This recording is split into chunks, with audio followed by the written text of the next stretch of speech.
오늘 12번째 강의는 속죄 언약 속에 있는 인간 보도록 하겠습니다. 먼저 리뷰 한번 해볼까요? 저번 시간에 배웠던 거. 자, 1번 시작. 행위 언약은 그리스도인들에게 현재도 유용한 언약이며 이에 대한 순종이나 불순종의 결과로 하나님의 축복이나 저주를 맛볼 수 있는 실제적인 언약이다. 우리 저번 시간에 행위 언약을 배웠습니다. 자, 2번 시작. 참된 믿음은 옳고 그름에 대한 인식이 아니라 하나님의 말씀, 즉 계명에 대한 순종에서 나온다. 행위 언약의 가장 중요한 단어는 순종입니다. 예, 여러분 인생 가운데 가장 붙잡아야 될 두 단어, 믿음과 그다음에 순종 잊지 마시고요. 세 번째 시작. 죄에 대한 인식은 신앙의 첫걸음이며 신앙 성숙의 바탕이 되고 나의 구원의 절대적 필요성을 갖게 해주는 매우 중요한 진리이다. 아멘. 이 세 가지 기억하시기 바랍니다. 자, 우리가 지금 어느 그 주제를 다루고 있냐면 다 아시겠지만 인간론에 대해서 다루고 있어요. 그래서 서론에서 시작을 해서 이제 실론 마쳤고 이제 인간론을 가고 있는데요. 우리 인간론 전체 5시간 가운데 오늘 이제 12번째 강의인 속죄 언약 속에 있는 인간을 배우게 됩니다. 인간론은 우리가 전에 봤지만 크게 세 파트로 나눌 수 있다고 제가 다시 한번 간략하게 말씀드리면 하나님께서 처음 창조하셨을 때의 인간, 다음에 그 인간이 죄에 빠져서 죄 속에서의 인간, 그들 중에서 하나님께서 특별히 은혜를 주셔서 구원받은 인간, 즉 언약 속에 있는 인간, 이 세 파트로 나눠서 볼 수가 있고요. 그래서 우리가 저번 시간에 행위 언약을 통해서 하나님께서는 우리를 영원히 축복하기 위해서 행위 언약을 주셨는데 우리가 죄를 범함으로, 아담이 죄를 범함으로 죄 속에서 있는 인간으로 우리가 나라가 떨어지게 되죠. 자, 그럼 오늘부터는 그러면 죄 속에서 있는 인간을 하나님께서는 어떠한 방식으로, 어떠한 그 길로 우리를 인도하시는지 그 작업을 우리가 보게 되는데 그 첫 번째 시간이 바로 속죄 언약 속에 있는 인간이라는 제목으로 오늘 이제 배우도록 하겠습니다. 속죄 언약 또는 그 신약 성경 책에 보면 또는 구속 언약이라고 얘기를 합니다. 둘 다 맞는 건데요. 속죄 언약이나 구속 언약 같은데 이 강의 시간은 한 가지로 통일을 하겠습니다. 속죄 언약으로. 뜻은 뭐냐면 구속 언약. 구속이 뭐냐면 내가 대가를 지불하고 구해냈다라는 뜻인데 혹시 여러분 가운데 이 구속이라는 단어가 조금 너무 이렇게 힘들게 들릴 수 있어서 일단 오늘은 속죄 언약 속에 있는 인간은 그 타이틀로 계속 나가도록 할게요. 자, 우리가 저번에 봤지만 인간으로 전반적으로 이렇게 한 틀로 보면 처음 창조된 인간에게 주어진 언약이 있는데 그것은 뭐냐 행위 언약이에요. 근데 이 행위 언약을 애석하게도 아담이 하와가 지키지 못함으로 인해서 우리가 하나님과 우리 사이에 죄가 들어오게 되고 그래서 우리는 타락한 인간, 죄 속에서의 인간, 우리가 전에 좀 리얼하게 표현했지만 뒤주 속에 있는 인간으로 얘기했던 거 기억나시죠? 그렇게 비참한 상태로 우리가 지내는 것이 타락한 인간입니다. 이렇게 살다가 우리가 평생 살다가 죽더라도 우리가 할 말은 없는데 하나님께서 특별한 계획이 있으시고 뜻이 있으셔서 어떤 일부의 사람들은 하나님께서 구원받은 인간으로 세우세요. 그래서 이 엄청난 죄를 해결을 하고 거기서 구원을 하기 위해서 어떤 분명한 작업이 필요한데 하나님은 사랑의 하나님이시기도 하지만 하나님은 동시에 공의 하나님이시기도 하기 때문에 이 하나님의 중요한 두 속성인 사랑과 공의를 완벽하게 만족시킬 수 있는 특별한 방법을 가지고 우리를 이제 구원하십니다. 우리 지혜로는 나올 수 없는 건데요. 오직 하나님께서 하신 일이죠. 그 첫 출발이 뭐예요? 속죄 언약입니다. 그래서 이것을 바탕으로 은혜 언약으로 이어지는데 오늘은 속죄 언약에 대해서 배우도록 하겠습니다. 우리가 저번 시간에 죄 속에서는 인간을 할 때 마지막 부분을 못한 부분이 있어요. 기억나시죠? 그럼 우리가 행위 언약을 어겼을 때 우리 가운데 죄가 들어오게 되는데 성경은 죄를 크게 세 종류로 구분을 합니다. 여러분 많이 들으셨을 거예요. 첫 번째는 원죄라는 것이 있고요. 이 원죄에서 출발을 해서 각자가 짓는 자범죄라는 것이 있습니다. 그리고 원죄와 자범죄 말고 하나님께 특별하게 다루시고 우리에게 소개해주는 죄가 있는데 성령 해방죄입니다. 이 세 가지를 오늘 보도록 하겠습니다. 자, 원죄는 우리가 태어나면서 가지고 있는 죄라고 생각하시면 돼요. 엄밀히 따지면 아담과 하와 그리고 사람이라고 하긴 그렇지만 예수 그리스도 세 분밖에 없어요. 그 외의 모든 인간은 원죄를 가지고 태어납니다. 원죄가 뭐예요? 라고 물으신다면 뭐 신학적으로 여러 가지 설명을 할 수 있지만 아주 정확한 설명은 이겁니다. 이게 뭐라고 써 있죠? 시작. 방향이 잘못된 상태로 태어난 것을 원죄라고 얘기해요. 처음에 하나님께서 창조하셨던 인간은 하나님에게 초점 맞춰서 하나님만 바라보고 하나님께 영광 돌리고 하나님을 기뻐하는 존재로 태어났는데 죄가 들어와서 우리를 180도로 돌려버렸어요. 어때요? 하나님을 등지고 태어나게끔 하게 만든 것이 원죄예요. 그래서 하나님을 등진 상태로 태어난 상태를 그 현상 자체를, 그 근본 자체를 원죄를 안고 태어났다라고 얘기를 해요. 따라서 원죄는 여러 개가 있는 게 아니에요. 하나예요. 뭐냐면 우리 조상 아담이 죄를 지음으로 말미암아 이 방향을 틀린 상태로 이제 아담과 하와의 유전자를 갖고 태어나서 피 물림을 받은 모든 사람들은 어쩔 수 없이 어떻게 해요? 원죄를 갖고 태어납니다. 여러분이 갓 태어난 아이들이 너무너무 예쁘죠? 너무너무 귀엽죠? 뭐 한 달, 두 달 그런 애들이 나중에 이렇게 될지 몰랐지만 어쨌든 너무너무 예뻐요. 근데 여러분 너무 예쁘지만 그 아이도 원죄를 가지고 있는 아이예요. 이게 인간의 비극이에요. 그래서 뭐 이런 가정은 뭐 그 의미가 없지만, 그래서 뭐 태어난 지 한 달, 두 달밖에 안 된 아이가 만약에 어떤 사고로 죽었어요. 그럼 얘는 천국 갈까요, 지옥 갈까요? 이런 질문을 많이 해요. 신학적으로. 뭐 큰 의미는 없어요. 하나님이 구원의 주체자이시지만, 그러나 반드시 기억할 것은 뭐냐면 그 아이도 어떻게 해요? 원죄를 가지고 있다는 걸 꼭 기억하셔야 돼요. 그게 이제 우리가 인간이 갖고 있는 공통적인 비극이자 운명과 같은 거예요. 그래서 원죄는 하나입니다. 이 원죄를 잘 표현한 게 있는데 에베소서에 보면 이렇게 되어 있습니다. 그는 허물과 죄로 죽었던 너희를 살렸다라고 되어 있어요. 이게 죽었던이죠. 그러니까 우리의 허물과 죄로 죽을, 뭐 맞는 표현이 하지만 엄밀하게 맞으면 정확히 맞는 건 아니에요. 뭐 죽어가고 있는, 이것도 엄밀한 표현이 아니라 여기 뭐 어떻게 됐어요? 죽었던, 이 정확한 표현이에요. 죽었던 너희를 살리셨다. 이 죽었던 너희라고 하는 것을 성경에서는 어떻게 표현하면, 밑에 읽어볼까? 시작. 다른 일과 같이 본질상 진노의 자녀, 즉 죽었던 나, 본질상 진노의 자녀로 태어난 나를, 그것을 원죄를 가지고 태어났다라고 표현하고, 하나님의 눈에는 이제 이 땅에 태어난 모든 사람은 원죄를 가지고 있는 그냥 불쌍한 인간으로 보시는 거죠. 자, 이 원죄를 갖고 있는 사람이 태어나서 그가 아무리 교육을 받고 아무리 똑똑하고 아무리 유명하고 아무리 달란트가 많아도 세 가지를 따르고 산다고 성경에서 규정을 해요. 즉 방향을 돌리지 않으면, 하나님께로 다시 원위치시키지 않으면 그가 아무리 뛰어나고 잘나고 멋져도 세 가지를 따르고 살아요. 첫 번째는 이 세상 풍조를 따르게 되고요. 어쩔 수 없어요. 공중의 권세 잡은 자를 따르게 되고요. 이게 누구냐면 마귀죠. 세 번째는 각자의 육체의 욕심을 따라 살게 되는 것이 원죄를 가지고 태어난 사람들의 어떻게 운명과 같은 길이에요. 따라서 원죄도 해결되지 않으면, 원죄도 하나님께서 그 부분을 용서하지 않으면 우리가 절대로 하나님께 구원받을 수 없는 그런 존재이죠. 원죄를 이렇게 표현을 하고요. 시편 51편에 보면 다윗이 아주 기가 막힌 표현합니다. 시편 51편은 여러분 다 아시겠지만 다윗의 가장 잘못한 일 중에 대표적으로 뽑히는 것이 밧세바의 사건이잖아요. 그때 나단 선지자가 와서 지적을 했을 때 시편 51편에는 다윗이 어떻게 회개했는지를 보여주는 시편이에요. 그래서 시편 51편은 정말 너무너무 주옥과 같은 이제 고백인데, 여기에 5절에 이렇게 되어 있습니다. 읽어볼까요? 시작. 내가 제약 중에서 출생하였으며 어머니가 제중에서 나를 나이다. 이것을 고백한 이유는 뭐냐면, 내가 이런 죄를 지은 게 엄마 때문이에요, 이렇게 얘기한 게 아니에요. 뭐냐면 나는 죄 중에서 출생하지 않았으니까 하나님, 나는 어머니가 죄 중에서 나를 잉태하지 않았으니까 하나님, 나 원래 이런 죄인이잖아요. 나 원래 원죄를 갖고 있는 천부적인 천생적인 죄인이잖아요 라고 하나님께 자기 원죄를 고백하는 거예요. 그러면서 뭐라고요? 하나님, 저를 불쌍히 여겨주세요.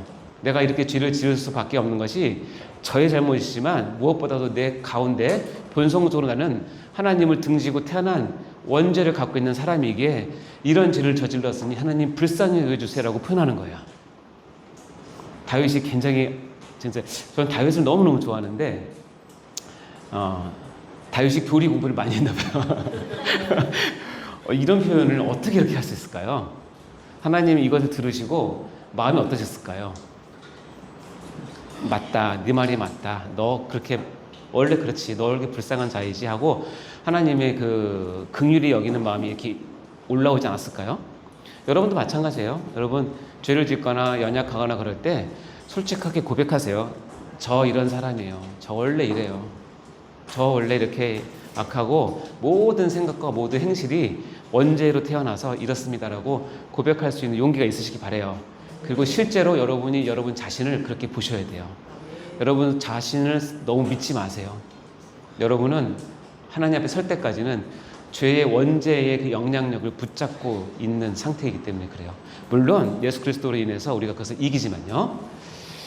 자, 그러면 원죄는 하나인데 원죄에서 나오는 것이 뭐예요? 자범죄라는 게 있어요. 이것은 실제로 뭐냐면 원죄의 뿌리에서 나오는 여러 가지들, 줄기들, 열매들이에요. 원죄는 다 똑같아요. 하나예요. 그러나 자범죄는 사람마다 다 달라요. 자기가 약한 부분들을 저지르거든요. 원죄는 하나이지만 자범죄는 많다. 무수히 많아요. 자, 이걸 어떻게 표현하면 로마서에 보면 로마서 특히 초반부는 인류의 인간의 죄에 대해서 아주 적나라하게 깊이 있게 우리에게 소개를 하고 있는데, 자, 또한 그들이 마음에 하나님 두기를 뭐하며? 싫어하며. 우리의 마음에 하나님 두기를 싫어하는 마음 자체가 아까 말한 뭐예요? 원죄의 속성이에요. 이것을 그렇게 표현한 것은 하나님 두기를 싫어한다. 거기다 플러스 하나님께서 그들의 그 상실한 마음대로 모아서 내버려 두는 거예요.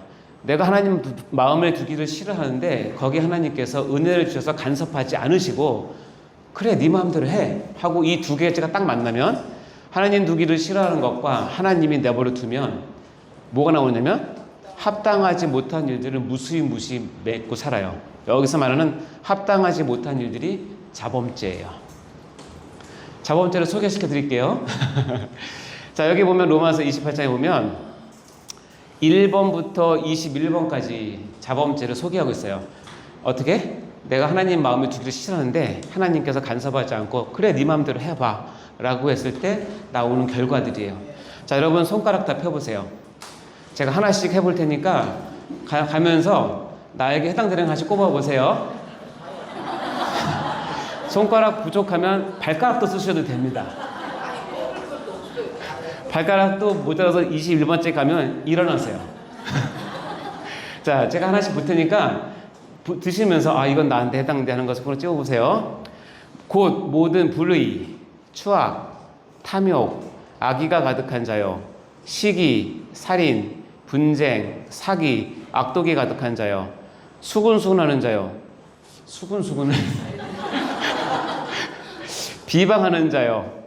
자, 12번이 참 어려운데 하나님께서 미워하시는 자예요. 그러니까 하나님을 미워하는 게 아니라 하나님께서 미워하시는 그 자체가 자범죄예요.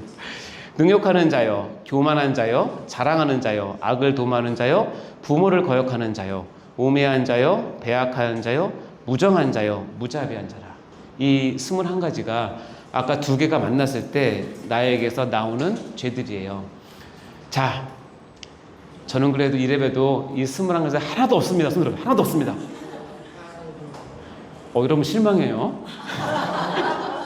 없어요? 그래요? 그럼 나는 5개 미만이다. 손들어보세요. 와, 딱 2분 계시네. 저에 대해서 묻지 마세요.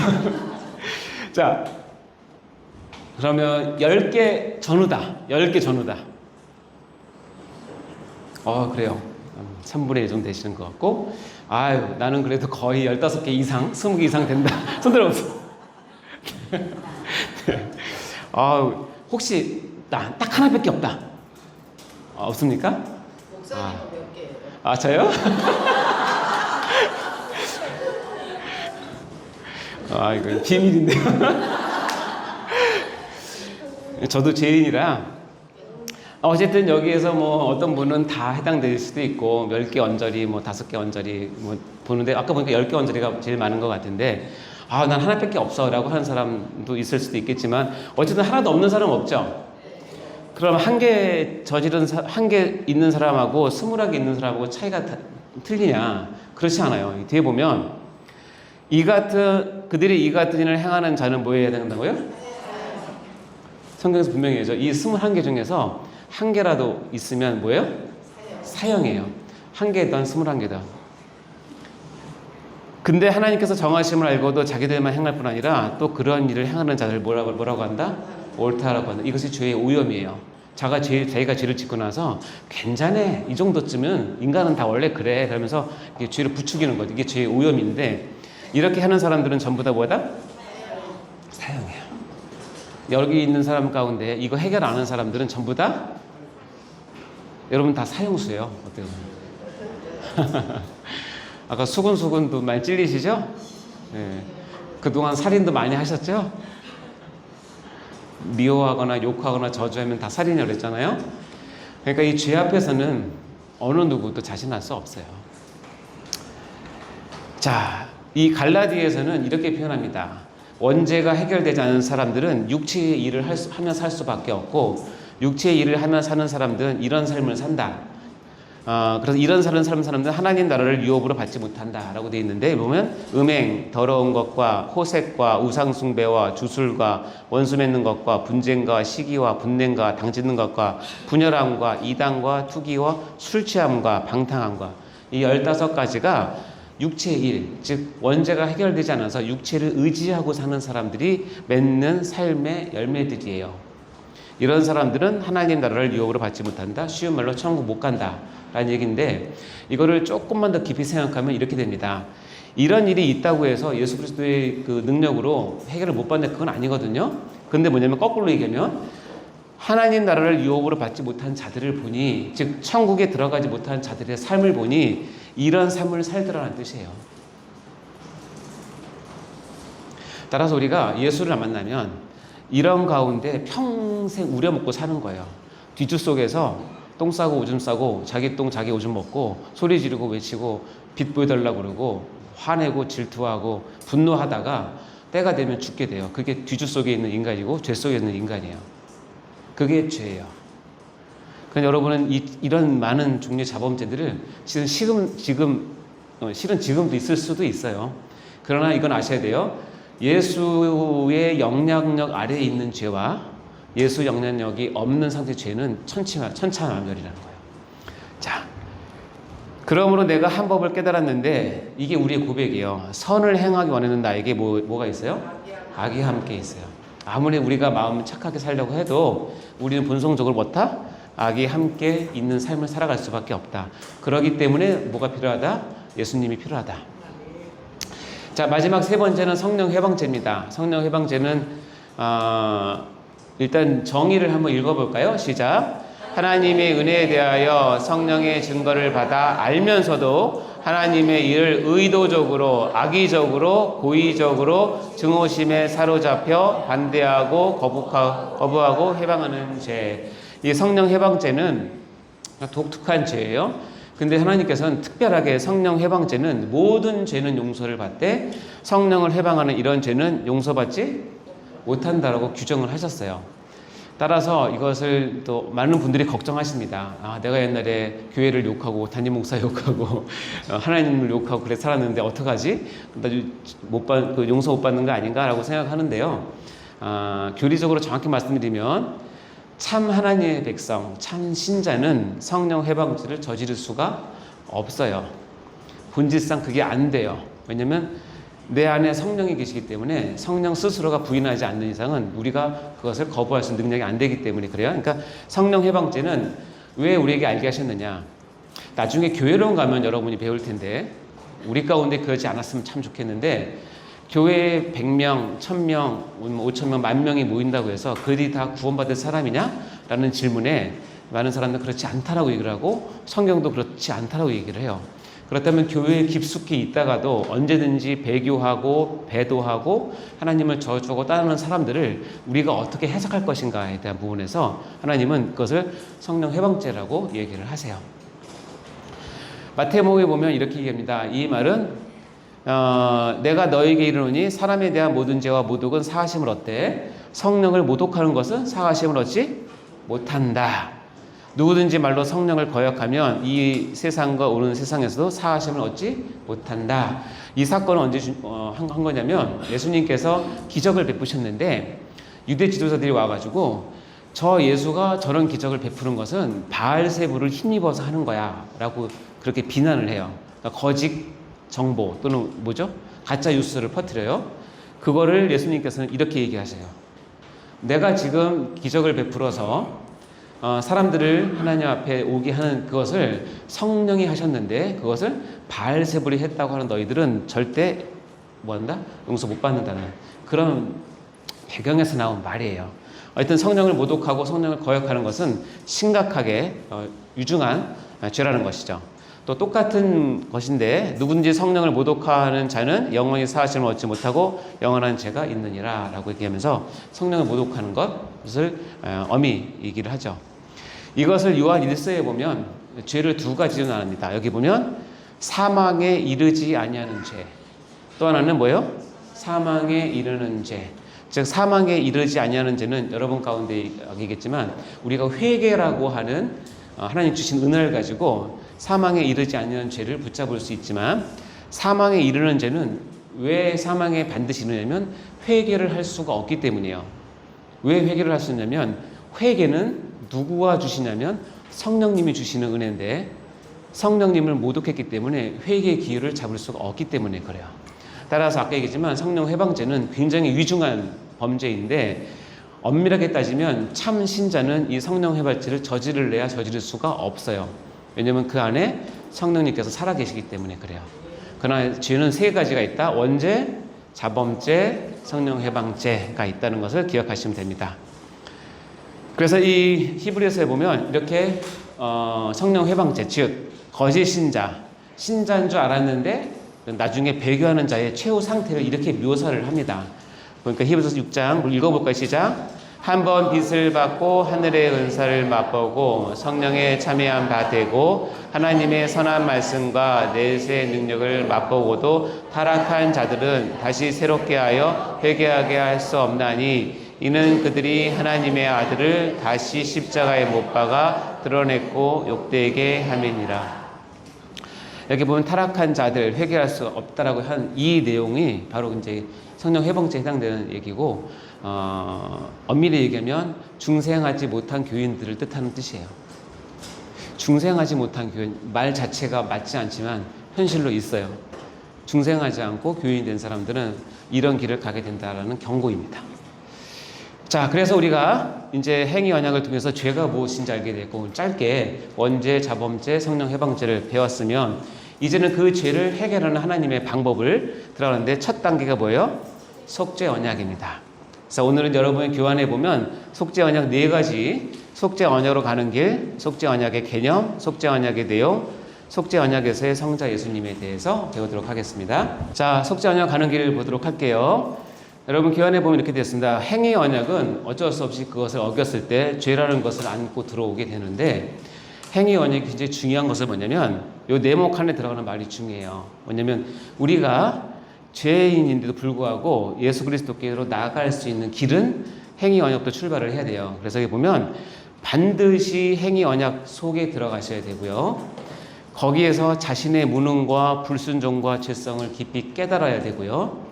그때 하나님께서 회개의 영을 주셔서 회개를 하면 그때 이 행위 언약은 나를 끌고 어디로 가냐면 그리스도께로 가는 구원의 길을 여세요. 이 과정은 반드시 필요합니다.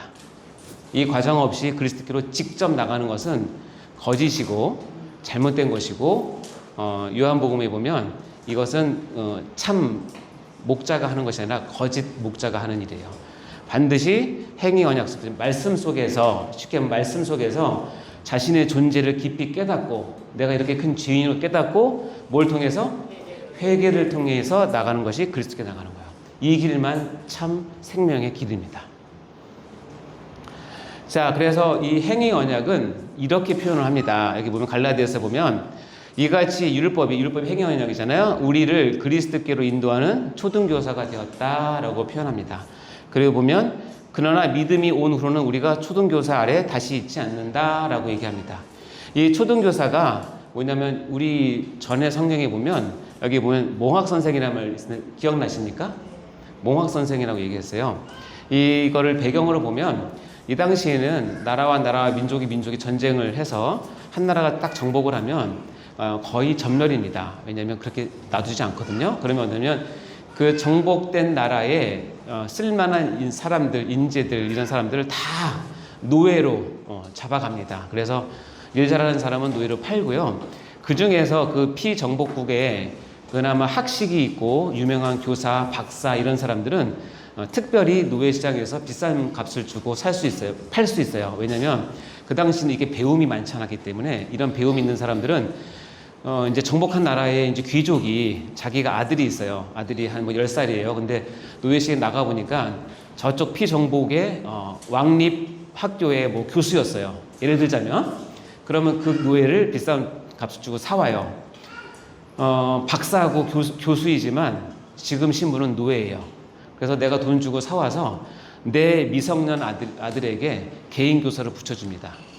그럼 붙여주면 이 교수는 이 아이를 자기 개인 제자로 키웁니다. 언제까지? 이 아이가 성인이 될 때까지. 그러면 뭐냐면 이 아이에게서는 1차적으로는 이 사람이 스승이지만 성인이 딱 되면 스승보다는 뭐가 앞서냐면 노예가 되는 거예요. 다시. 그걸 몽학 선생이라고 얘기를 해요.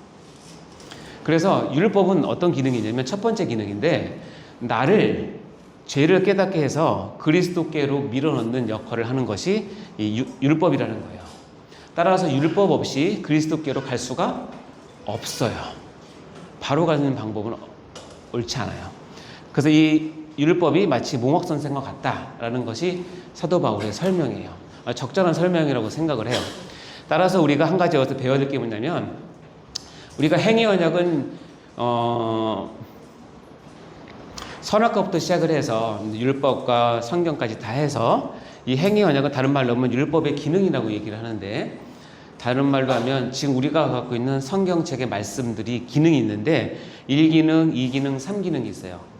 첫 번째 기능은 뭐냐면 금방 얘기한 몽학 선생처럼 내가 그 말씀, 행위 언약, 율법을 통해서 야 나는 구원 불능이네, 나는 죄가 크구나 하고 나를 붙들고 어디로 가냐면 속죄 언약 속으로, 다시 얘기하면 그리스도께서 하셨던 구원의 그 근본 속으로 나를 인도하게 하는 것이 율법의 첫 번째 기능이에요. 그래서 여러분 말씀을 우리가 잘 봐야 되는 이유는 뭐냐면 말씀을 통해서만이 나의 죄를 깨닫고 그때야만이 예수 그리스도의 필요성을 내가 느끼기 때문에 그래요. 자, 그래서 우리가 그렇게 해서 구원을 받았어요. 자, 이제 구원받았으니 율법은 필요 없다라고 율법 폐기주의자가 되면 절대 안 되고요. 성경은 어떻게 표현하냐면 그렇게 구원받은 자를 하나님께서 다시 행위 언약 속으로 넣으세요. 왜 넣느냐면 그걸 더 지켜서 구원을 지키라는 것이 아니라 이 행위 언약은 구원을 가져다 주는 길라잡이가 되지만 또 하나 중요한 기능이 뭐냐면 하나님 백성으로 이 땅에서 어떻게 살아야 될지에 대한 종교적인, 도덕적인, 생활적인 규범의 기준이 돼요. 그래서 삶의 지침과 규범으로 우리를 넣어서 너희 이제 하나님을 알고 구원을 받았으니 이제는 이 기준을 갖고 사는 것이 하나님 백성, 참 크리스찬의 삶이야라고 보여주는 것이 행위 언약에 다시 들어가는 거예요. 그래서 이때는 제일 기능 때는 뭐냐면 내가 율법을 지켜서 어떻게든지 구원을 얻어보고자 하는 마음을 지켰다면 구원이 그리스도에게서 해결됐기 때문에 두 번째 기능이 뭐냐면 내가 나 같은 죄인을 살리신 하나님 은혜에 너무 감사해서 내가 어떻게 하면 하나님 앞에 잘 보일 수 있을까를 생각을 하면서 이 율법을 지켜요. 달라요. 의미가 달라요. 이때는 억지로 지켰다면 제2 기능에 가면 감사함으로 지켜요. 감격함으로 지키고 어떻게 하면 하나님께 잘 보일 수 있을까? 어떻게 하면 하나님이 기쁘게 할 수 있을까? 하나님 내가 이 일을 했느니 하나님 기뻐하시네? 그러면 더 하고 이런 관계로 가요. 그때 필요한 것이 행위 언약이에요. 아시겠죠? 이렇게 살다가 큰 틀에서 여러분이 행위 언약을 붙잡고 살아야 될 이유는 뭐냐면 여러분이 마지막 심판과 상급을 받을 때 하나님께서 그 근거를 행위 언약을 가지고 근거를 삼으세요. 따라서 행위 언약은 예전에도 있었고 지금도 유효하고 앞으로도 유용하고 여러분이 천국에 가서도 유효한 거예요. 따라서 여러분 율법, 우리가 율법을 바로 보진 않지만 율법에서 나온 성경 말씀은 영원한 거예요. 여러분 생명보다 더 영원한 거예요. 더 귀중한 거고, 더 감 있는 거예요. 그러니까 말씀을 사랑하셔야 됩니다. 자, 첫 번째 기능을 볼까요? 한마디로 말하면 이겁니다. 율법의 첫 번째 기능은 맨 밑에 나온 거. 시작. 그러므로 율법의 행위로 그의 앞에 의롭다 하심을 얻을 육체가 없나니 율법으로는 죄를 깨달음입니다. 이거 뭐냐면 율법의 제일 기능이에요. 율법을 지켜야 내가 죄인인가를 깨달아요. 여러분, 율법 없으면 제가 잘 사는 줄 알아요. 그런 사람들이 얼마나 많은지 아세요? 하나님의 법이었기 때문에 내가 지금 살고 있는 삶이 아주 멋지고 잘 산다고 생각을 했어요. 여러분, 교통법규가 없으면 길에 가서 아무 데나 갈 수 있죠. 뭐 신호 안 지켜도 되고. 그러나 안 지키면 어떻게 되죠? 무시무시한 딱지가 날라오죠. 왜? 그 딱지는 뭘 근거로? 교통법의 근거로 해서 나오잖아요. 똑같은 거예요. 율법으로는 죄를 깨달아야 돼요. 그러니까 여러분이 죄 없이 죄를 무시하고 사는 이유는 뭐냐면 말씀에 민감하지 않기 때문에 그런 거예요. 여러분이 잘 살아서가 아니라 말씀에 민감하지 않으니까 그것이 죄인 줄을 모르고 그냥 사는 거예요. 그리고 옆에 사람이 잘했다고 하면 그 잘한 걸로 알아요. 여러분, 속으시면 안 돼요. 기준은 말씀이에요. 말씀을 가지고 내가 죄를 깨닫는 거예요. 이게 율법의 첫 번째 기능입니다. 그래서 이렇게 해요. 읽어볼까요? 시작. 그러므로 사람이 의롭다 하심을 얻는 것은 율법의 행위에 있지 않고 믿음으로 되는 줄 우리가 인정하노라. 그러니까 어떻게 돼요? 내가 율법의 행위로는 여러 번 지켜봤지만 끊임없이 실패하고 자빠지고 끊임없이 망가지는 나를 보면서 나에게는 소망이 없네 라고 깨닫게 되고 어디로 가냐면 이 믿음이라고 하는 것을 붙잡게 되는 거예요. 내가 율법으로는 구원받을 수 없어. 나는 믿음으로 가야 돼 라는 것을 깨닫게 하는 것이 첫 번째 기능이에요. 그래서 믿음이 좋은 사람은 어떤 사람이냐? 마음이 뜨거운 사람, 눈물 잘 흘리는 사람이 아니라 말씀이 나에게 들어와서 나의 죄를 휘집어낸 사람이 나중에 믿음을 찾게 돼요. 그거 외에는 방법이 없어요. 여러분이 아무리 날고 켜도 그거 외에는 방법이 없어요. 따라서 행위 언약의 첫 번째 기능은 뭐냐면 여러분의 죄를 깊이 드러내서 여러분의 믿음으로 세우고자 하는 것이 하나님 말씀을 주신 하나님의 뜻이에요. 이 과정을 설명해 볼까요? 율법이 들어온 것은 범죄를 더하게 하려 함이라. 이게 제일 기능 맞죠? 이제 이해하셨습니까? 자, 율법이 들어온 거야. 내 삶 가운데, 내 인식 가운데, 내 가운데 들어온 것은 범죄를 더하게 하려 함이라. 율법의 제일 기능이에요. 그런데 그 다음 말이 재밌는데 죄가 더한 곳에는 뭐예요? 은혜가 더욱 넘쳤대요. 여러분, 죄가 더한 곳에 왜 은혜가 넘칠까요? 자, 그러면 이 죄가 더한 곳은 뜻은 뭐냐면 여기서 뜻은 율법이 점점점 나에게 깊이 다가와서 나의 죄를 계속 끄집어 내 속에 있는 죄까지 다 끄집어낼 때 하나님의 은혜가 나에게 넘쳤다는 의미예요. 그러면 죄가 더한 것과 하나님의 은혜가 더욱 넘친 요 사이에 반드시 들어갈 단어가 있는데 그게 뭐냐면 어떻게 하셨어요? 제가 회개합니다. 여러분 다 못할 거라고 생각했는데 여기서 중요한 단어는 회개. 죄가 더한 곳에 은혜가 더욱 넘치게 가는 과정에 반드시 필요할 것이 회개예요. 따라서 회개는 하나님께서 우리를 사랑하셔서 주시는 가장 지극한 은혜 중에 하나예요. 회개 없으면 하나님께 나갈 사람이 없기 때문에 그래요. 자, 그러니 우리는 율법을 더 많이 알아야겠죠?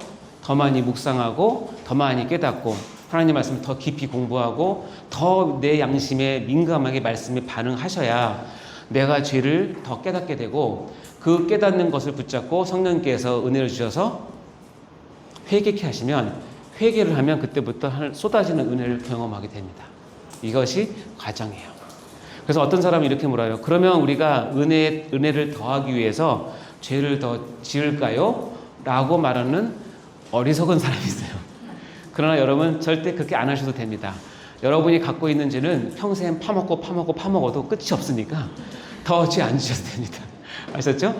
이것이 로마서 6장 2절에 그렇게 합니다. 은혜에 더하려고 죄를 더하겠느냐? 그럴 수 없다. 그렇게 할 필요가 없다.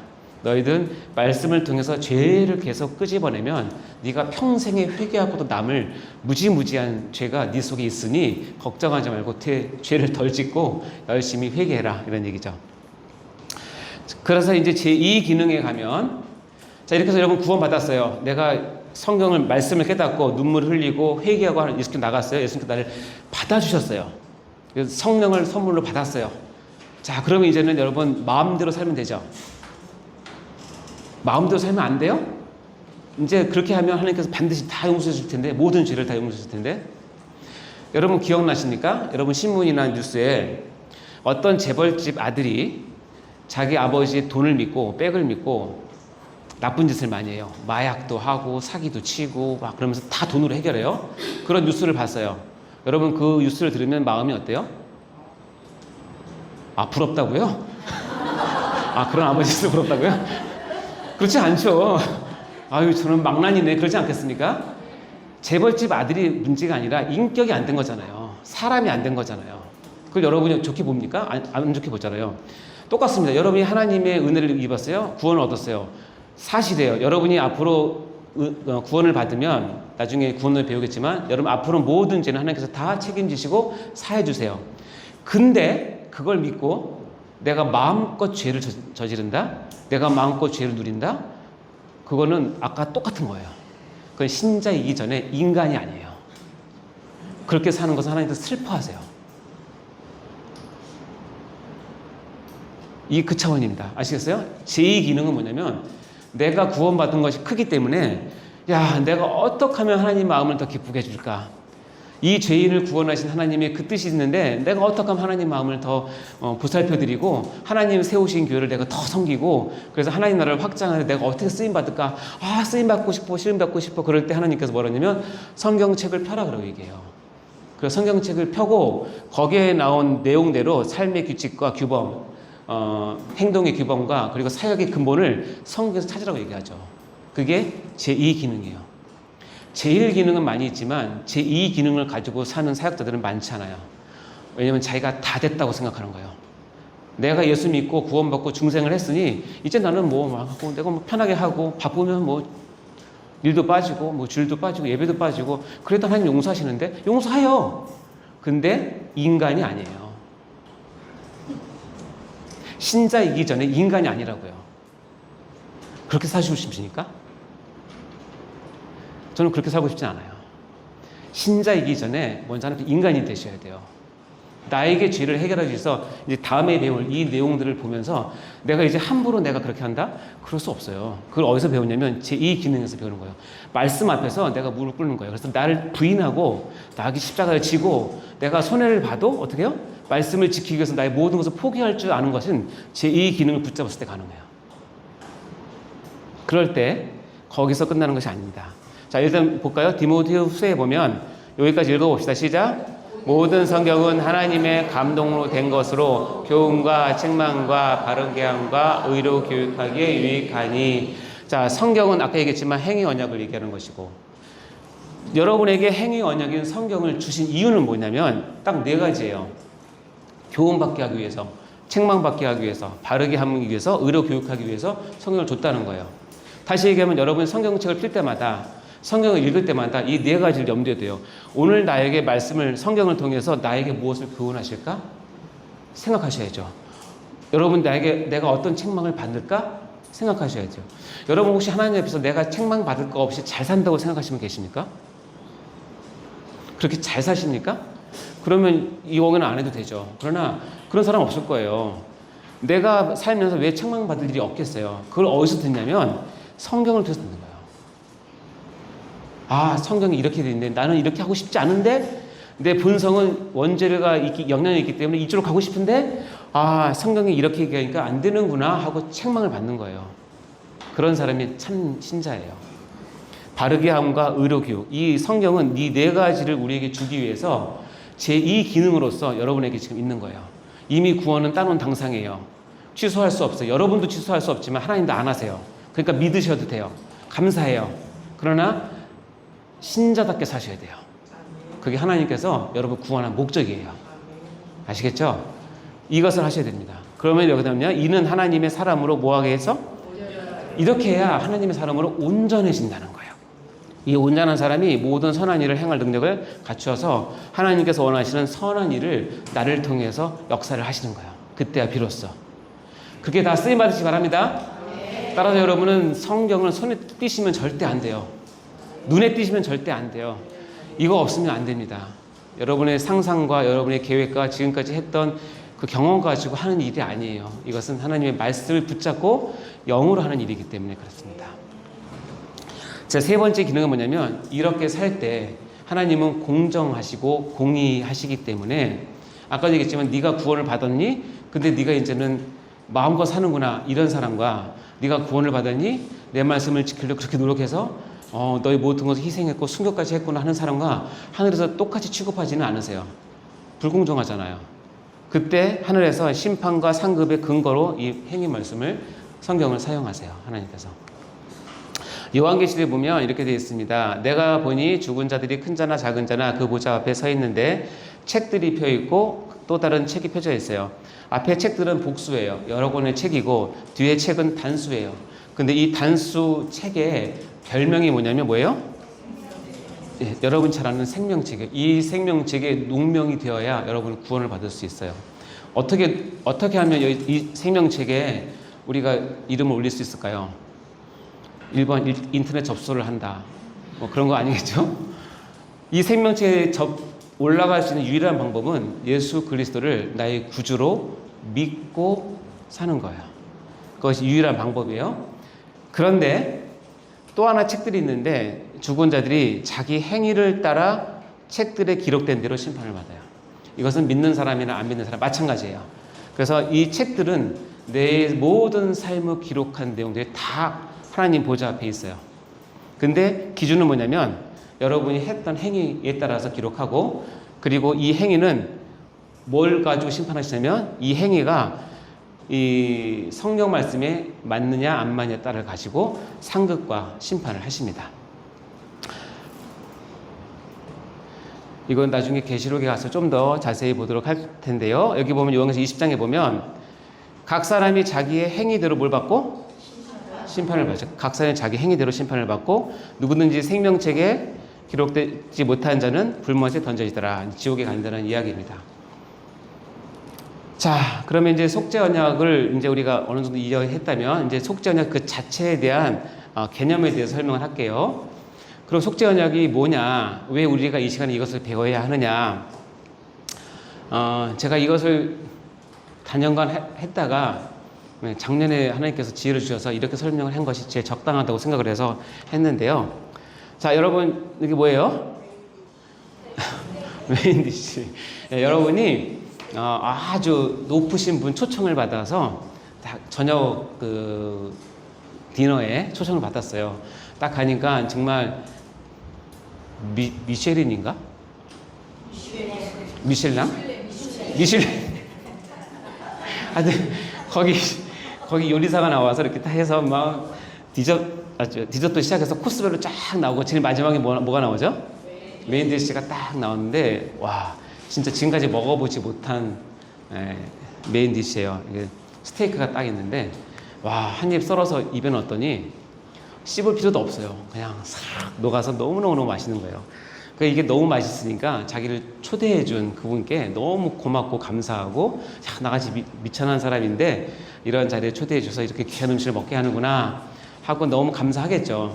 이건 누구나 다 있는 건데 여기서 한 발자국만 이러면 좀만 더 나아가서 생각한다면 이렇게 맛있는 이 스테이크와 이런 것들을 메인 디시를 다 받고 이것을 어떻게 만들었을까를 생각하는 사람이 있어요. 그래서 그래요? 야, 이것의 레시피를 알고 싶다라고 생각하는 사람이 있어요. 자, 이 레시피를 알려면 그 식탁 위에서 알 수 있어요, 없어요? 어디로 들어가야 되죠?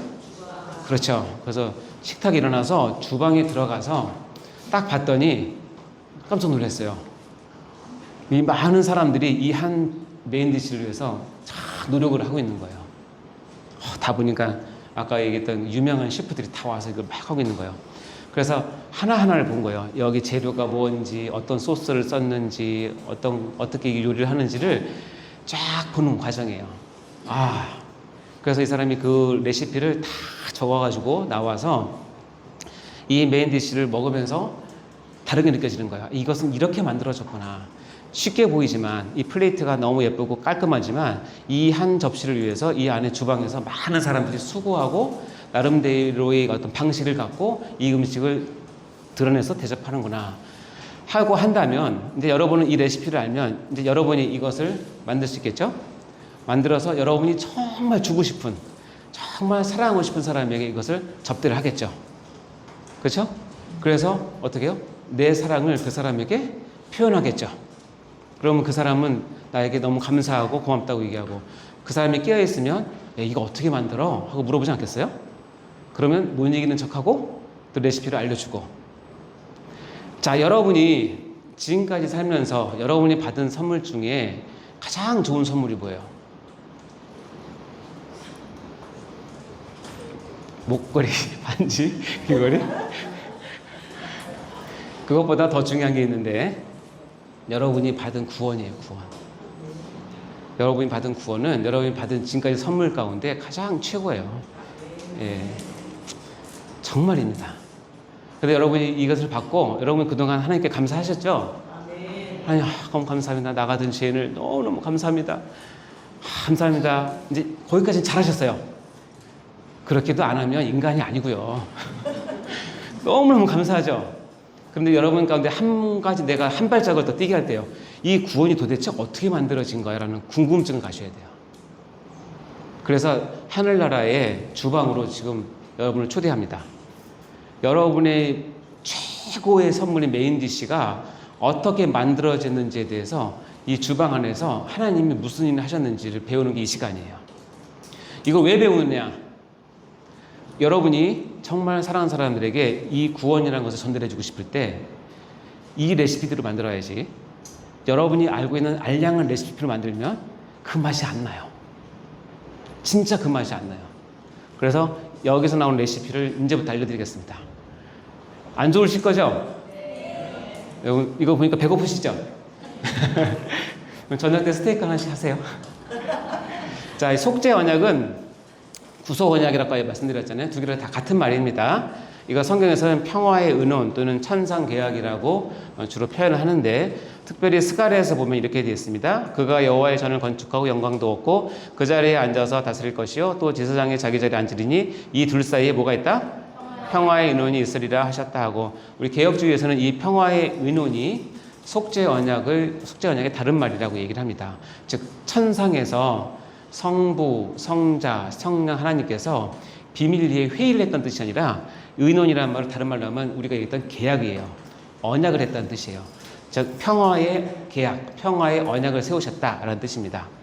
자, 속죄 언약에 이제 들어갑니다.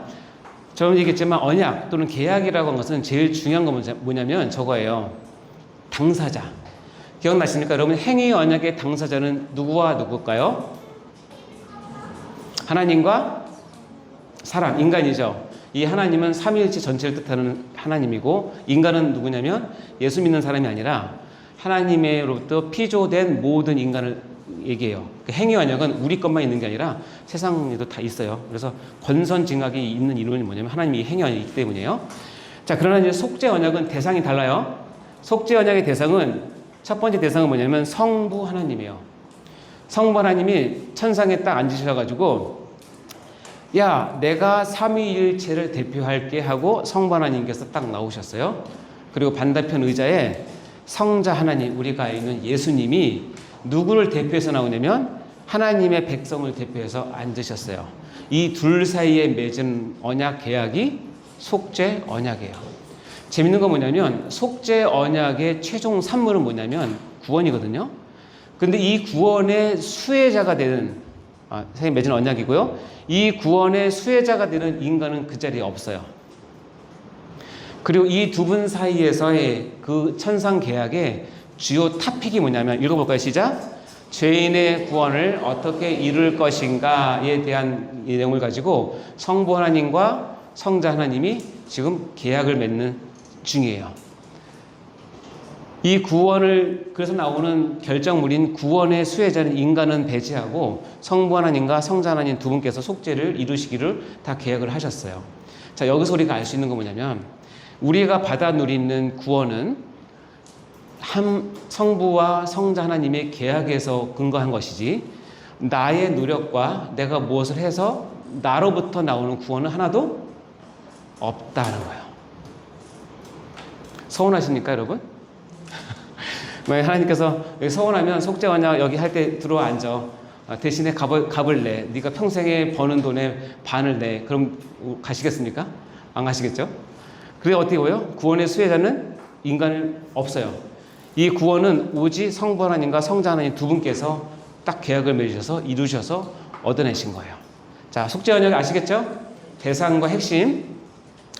자, 디모데후서는 이거 이렇게 표현합니다. 읽어볼까요? 시작. 하나님이 우리를 구원하사 거룩하신 소명으로 부르심은 우리의 행위대로 하심이 아니요 오직 자기 뜻과 영원 전부터 그리스도 예수 안에서 우리에게 주신 은혜대로 하심이라. 하나님께서 우리를 구원하신 것은 첫 번째 조건은 뭐냐면 우리의 행위대로 하심이 속죄 언약에는 우리가 들어가 있어요? 안 들어가 있어요? 안 들어가 있어요. 우리의 구원을 이루는 그 일에는 우리는 없어요. 두 가지 있어요. 오직 하나님 아버지의 뜻과 그 영원 전부터 그리스도 예수 안에서 우리에게 주어진 뭐예요? 은혜대로예요. 이것이 우리 구원의 근거예요. 아시겠죠? 속죄 언약은 그래서 이런 의미를 가지고 있는 겁니다. 자, 그럼 속죄 언약의 내용을 볼까요? 그럼 속죄 언약의 내용. 여러분이 계약서를 받으면 계약서를 꼼꼼히 읽어보셔야 되잖아요. 속죄 언약은 여러분이 당사자가 아니라서 계약서를 안 읽어도 된다 생각하시면 안 되고 나에게 주어진 이 은혜가 어떻게 왔는지를 여러분이 알고 계셔야 된다는 거예요. 속죄 언약의 내용은 이겁니다.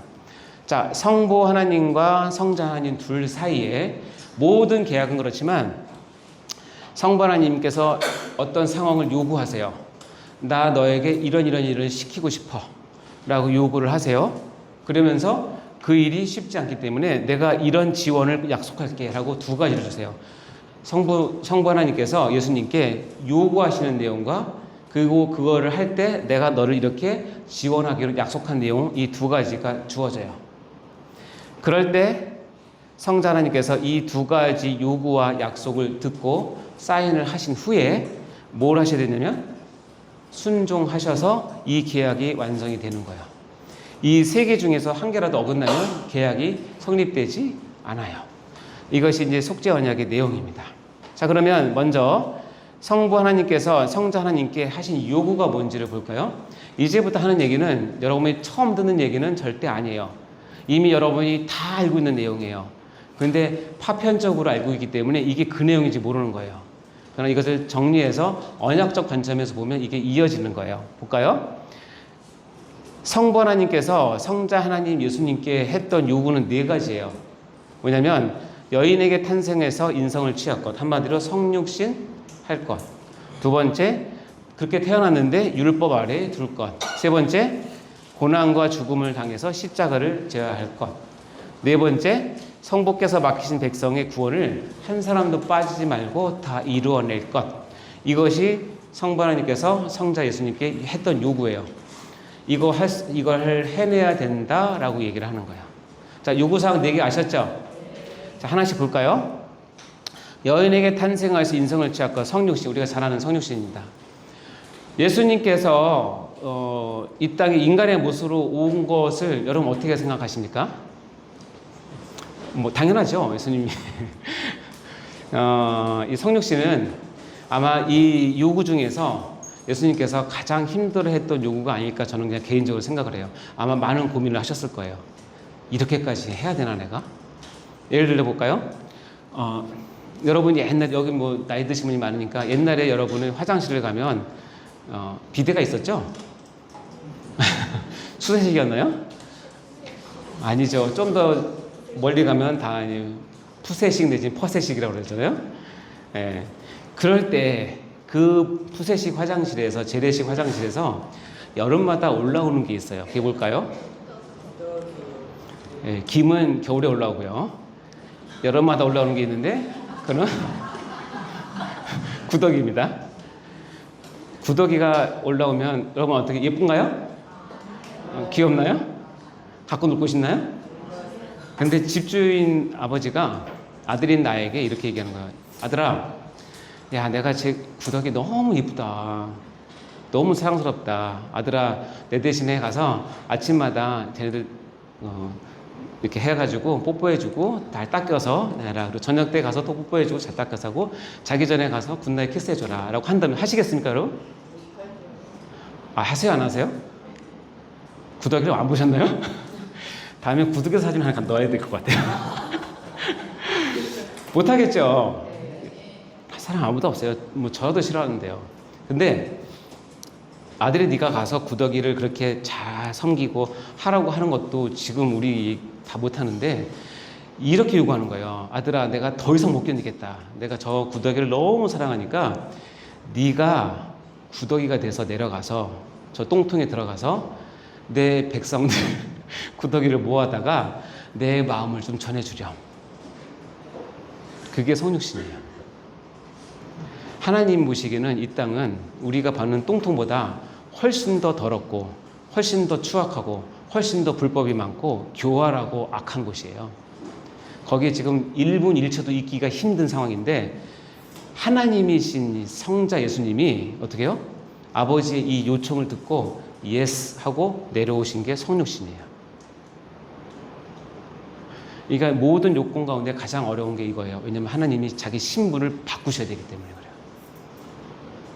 여러분 하시겠어요? 그렇게? 다 고개를 흔드시는데.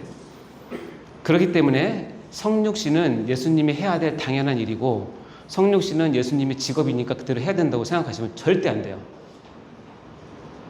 그렇지 않아요? 하나님도 인격과 성품이 있기 때문에 그것이 얼마나 힘든 걸 아세요. 빌립보서 읽어볼까요? 시작. 오히려 자기를 비어 종의 형체를 가지사 사람들과 같이 되셨고 사람의 모양으로 나타나사 자기를 낮추시고 죽기까지 복종하셨으니 곧 십자가에 죽으십니다. 종의 형체를 가지고 사람과 같이 나타나시고 사람의 모양으로 나타나셔서 낮추시고 복종하시고 십자가에 죽는 일까지를 성육신을 통해서 이루신 거예요. 이것을 하나님께서 첫 번째 요구하셨고 예수님은 예스라고 사인하신 거예요.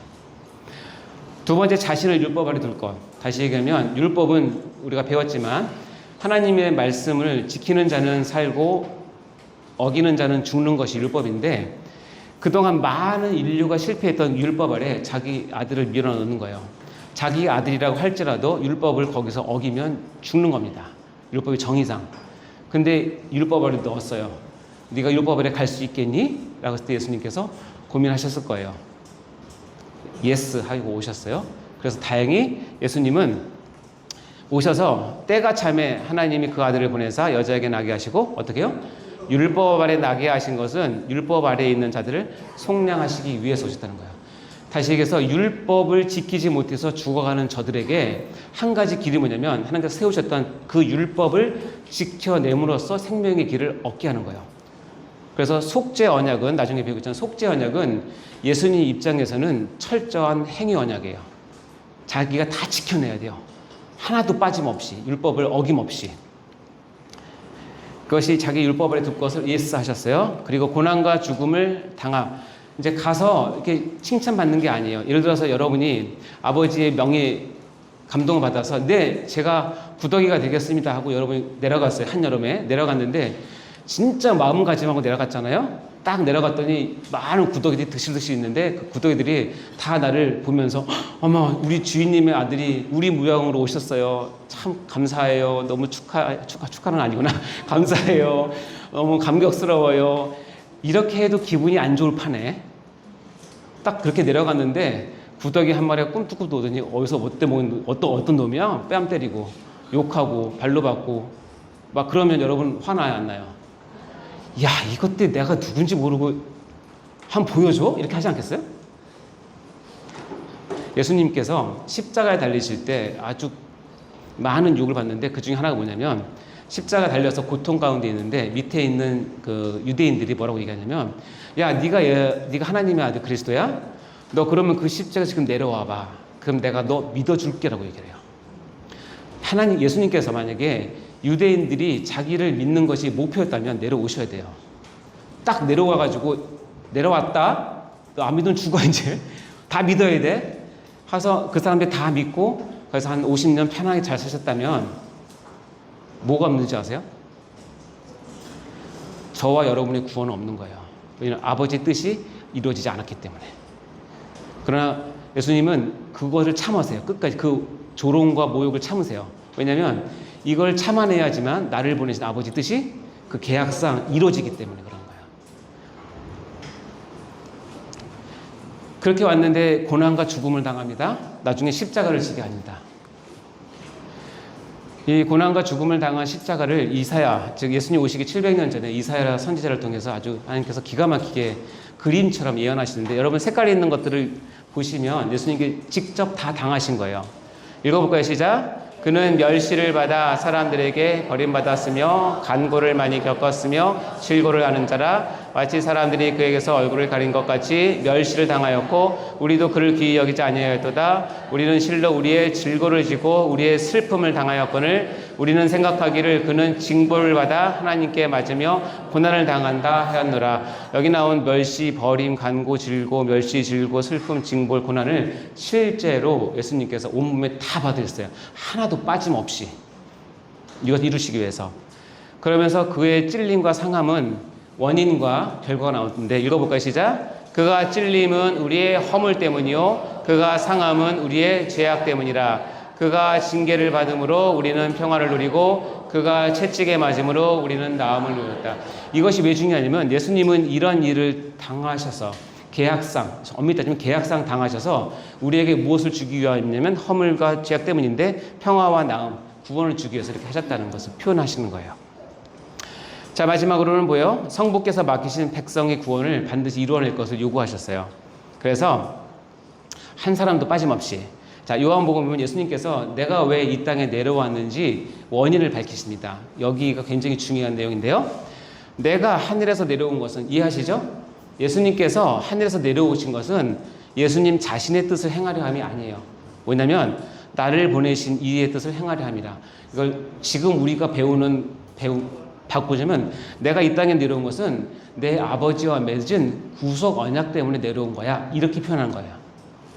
나를 보내신 이의 뜻을 행하려 함이라. 나를 보내신 이의 뜻은 뭐냐면 내게 주신 자 중에 내가 하나도 잃어버리지 아니하고 마지막 날에 다시 살리는 이것이 나를 보내신 하나님 아버지의 뜻이에요. 이해되십니까? 그래서 이 뜻을 생각하고 예수님은 끝까지 참으시는 거예요. 아버지의 뜻을 이루기 위해서. 자, 밑에 읽어볼까요? 시작. 내 아버지의 뜻은 아들을 보고 믿는 자마다 영생을 얻는 이것이니 마지막 날에 내가 이를 다시 살리라 하시니라. 여러분 예수님을 보고 믿으십니까? 네. 영생을 받으셨습니까? 그럼 여러분 1차적으로 하나님 아버지의 뜻을 이루어드린 기특한 사람들이에요. 여러분 정말 대단합니다. 손을 펴시고 머리 드시고 쓰담쓰담 하세요. 아우, 참 잘했다. 내가 예수님께 쓰담쓰담 하세요. 내 아버지의 뜻은 아들을 보고 믿는 자마다 영생을 얻는 것이 아버지의 뜻이에요. 이것을 이루시기 위해서 계약상 내려오신 거예요. 자, 이 요구 4가지 이해하셨죠? 자, 이 요구가 쉽게 되겠어요? 안 되겠어요? 이렇게 쉽게 되십니까? 어렵죠. 그러니까 어떠냐면 요구를 하시면서 네가 이 요구를 수행할 때 내가 엄청난 지원을 약속하겠다고 약속을 하세요. 이것이 약속이에요. 5가지 약속을 주세요. 첫 번째 약속은 네가 내려갈 때 죄로 더럽혀지지 않는 육체를 줄 것이고 네가 무슨 사역을 하거나 이적을 행하거나 할 때 아낌없는 지원을 하겠다고 약속을 하시고 세 번째는 뭐냐면 성령을 보내주셔서 구속사역을 적용시키실 것이고 네 번째는 이렇게 구원된 백성을 원래 성부 하나님 아버지 것이었는데 성자 예수님께 주겠다라고 얘기를 하시고 마지막엔 너에게 하늘과 땅의 모든 권세 마지막 심판권까지도 네가 이 계약을 완성하면 이것을 주겠다라고 약속을 하세요. 좀 생소하죠? 자, 예수님께서 이 땅에 오셨는데 죄로 더럽히지 않는 육체를 입고 왔어요. 그것은 뭐냐면 하나님께서 예수님께 주신 약속 중에 하나예요. 연약함은 있으나 죄는 없으신. 자, 여기 보면 히브리서에 보면 모든 일에 우리와 똑같이 시험을 받으시는데 뭐가 없다? 왜 예수님이 죄가 없으셔서 와야 되냐면 나중에 기독론에 배우겠지만 죄가 있어서 오면 자기 죄 때문에 우리의 죄를 속량할 자격이 되지 않기 때문에 하나님께서는 매우 독특한 방법, 특별한 방법, 어느 누구도 상상하지 못했던 방법으로 예수를 이 땅에 오게 하세요. 뭐냐면 처녀의 몸을 통해서 성령으로 말미암아 잉태케 해서 육신으로는 우리의 몸을 입고 있지만 원죄를 갖고 태어나지 않은 완벽한 하나님의 첫 창조에 해당되는 인간의 모습으로 다시 보내신 거예요. 그것을 약속하신 거예요. 만약에 예수님한테 네가 내려가는데 너도 마리아와 요셉 사이에서 태어나라고 하면 예수님이 거절할 수밖에 없어요. 왜냐하면 그렇게 태어나면 원죄를 안고 태어나기 때문에 내가 구세주가 될 자격이 되지 않아요. 따라서 예수님은 독특한 방법으로 죄 없이 태어나게 하신 거예요. 전적인 지원을 약속합니다. 그래서 여러분 복음서에 보면 예수님께서 무엇을 할 때마다 하나님 아버지께서는 기다렸다는 듯이 이적도 베푸시고 기적도 베푸시고 사람들의 마음도 움직이시고 다 하십니다. 이렇게 다 하시다가 마지막에는 하나님께서 예외 조항을 주셨어요. 예외 조항. 뭐냐면 네가 고난받거나 십자가 받을 때는 너 그때 외면할 거고 너와 관계 단절할 거야 라는 얘기를 하세요. 이걸 신학적으로 따지면 엄밀히 따지면 삼위일체 하나님은 절대로 분리되거나 단절되고 끊어질 수 없어요. 그렇기 때문에 실제로 단절했다는 뜻이 아니라 이 단절을 경험하게 함으로써 하나님의 진노가 이렇게 무서운 것을 예수님의 몸을 통해서 드러나겠다는 뜻이에요. 예를 들어볼까요? 시편 22편 시작. 내 하나님이여 내 하나님이여 어찌 나를 버리셨나이까 어찌 나를 멀리하여 돕지 아니하시오며 내 신음소리를 듣지 아니하시나이까. 이거 누가 한 얘기냐면 다윗이 한 얘기예요. 다윗이 위대한 것이 뭐냐면 다윗의 시편을 통해서 다윗은 자기의 아주 어려운 상황에서 고백하고 하나님께 부르짖고 외치고 했던 것을 기록하게 하고 그 기록 가운데 예수 그리스도를 예표할 만한 기록들을 남기셔서 실제로 예수님은 그 기록대로 이것을 그대로 자기한테 받으세요. 그래서 다윗이 참 위대한 것 같아요. 어떻게 보면 다윗이 그런 고난을 받을 때 내가 이제 예수님 예표하니까 더 잘 받아야지 이렇게 생각하겠습니까?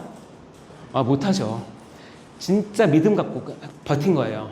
그것을 예수님은 이거를 그대로 마태복음에 가면 이렇게 됩니다. 시작. 제9시쯤에 예수께서 크게 소리질러 이르시되 엘리 엘리 라마 사박단시니 이는 곧 나의 하나님 어찌하여 나를 버리셨나이까 하는 뜻이라.